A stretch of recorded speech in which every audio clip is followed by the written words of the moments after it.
my name is Danica and today I have my February wrap-up. I'm sorry I haven't uploaded in a while. I went on a trip, which was great, and then I got sick, which was not great, but that's over now, so we'll just get into it. The first book I read in February was The Apprentice Queen by Nell Havas, which was a sponsored review. I have a really thorough review at the Lesbury, which I'll link below, but short version is that I really liked the concept of the book, especially the court politics and how the main character kind of evolves to deal with this cutthroat situation. But I wasn't sure that I liked the execution as much. Next I listened to the audiobook of People in the Trees by Hanya and Yanagihara. This was a book that I was really intrigued by. The premise is that there's this doctor who goes to a remote island and finds that the inhabitants live for a really long time, but they mentally degrade, and it's because of this rare turtle that they eat at a certain time. What I didn't expect, though, was that the beginning of this book basically summarizes the entire plot. You start with these two newspaper articles that talk about the doctor main character and how he's been charged with sexually assaulting his adopted children, and then the article also kind of summarizes his professional life. After that, we get Norton's memoirs, which are also edited by a very close friend of his, so you know that the story is biased towards him, and you also know the general gist of where the story is going to go. So I was really interested to how that's going to be pulled off. Unfortunately, I didn't really feel like it did get pulled off for me. Between already knowing what was going to happen with the plot and the just despicable main character, I just didn't find a lot to like. Reading other people's reviews, they seem to all praise the moral ambiguity of the character, which I didn't see at all. I mean, that is a topic that I'm really interested in fiction, but I didn't see how there is any ambiguity here. The main character is racist, he is deeply misogynistic, and is also, kind of spoiler alert, but they literally tell you on the first page, a rapist of children. So how is this ambiguous at all? That wouldn't be made up for by his scientific contributions, even if they were useful, which they weren't. So after that, I tried to do a sort of romance theme for February. I probably should have just done Read Soul Lit, but I don't know, I was trying to give romance novels another shot, and the first book I picked up in that vein was Better Off Red by Rebecca Weatherspoon, which is a vampire sorority sisters book, which is exactly how it sounds, and it's mostly erotica, and I ended up really enjoying it a lot more than I thought I would. I had some minor issues with it, but overall I found it really enjoyable, and I'll definitely be picking up the sequel.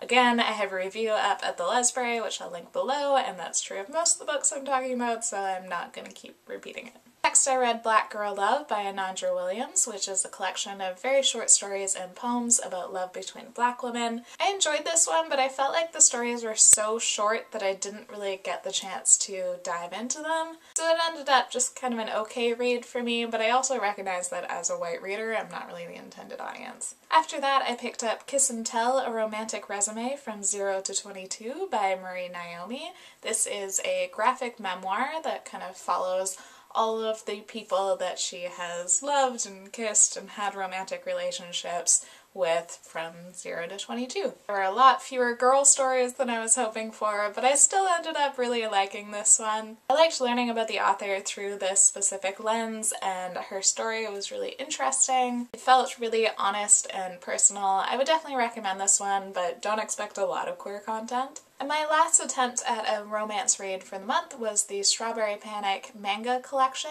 by Sakurako Kumino. This is a Yuri story, short version of my review. I was really enjoying it despite the issues that I had with it, and then it kind of cuts off abruptly at the end, and it turns out that they just sort of stopped producing the manga before they finished the arc, and that this is also an anime and a collection of short stories and light novels, and this was just sort of a tie-in to those. So it was a little bit disappointing because I was really getting into the story and the characters, but I'm going to try to find either the anime or the light novels because I'd like to see how these get resolved. After that, I really realized that I should have gone with a Read Soul Lit theme for Black History Month, so I picked up Our Nig by Harriet Wilson. This was actually sent to me by the lovely Patricia of Walk in the Woods. She was really sweet and messaged me about my Year of Reading in Color project and said that she wanted to send me some books for the project, and it's just really amazing of her, and this was one of the books that she sent. So thank you so much, Patricia. This is one of the first novels to be published by a Black person in the US, and it's a fascinating read.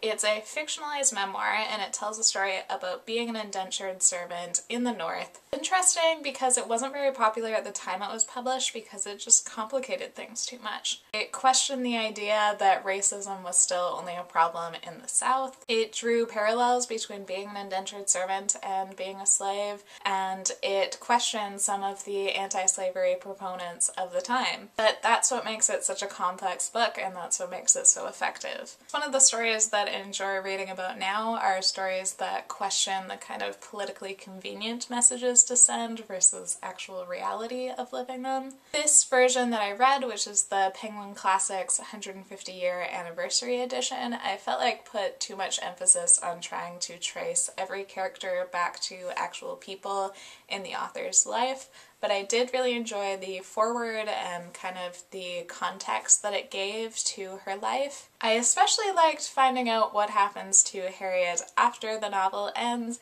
finding out that she ended up selling hair care products for a while, and then she became a spiritualist and did readings, which is just a really interesting conclusion to this story. I'm really glad I read this, and I would recommend it to anyone who's interested in learning more about Black literature in the US. And lastly, I read The Host You Pass on the Way by Jacqueline Woodson, and yes, this is the Jacqueline Woodson who wrote Brown Girl Dreaming and who won the National Book Award.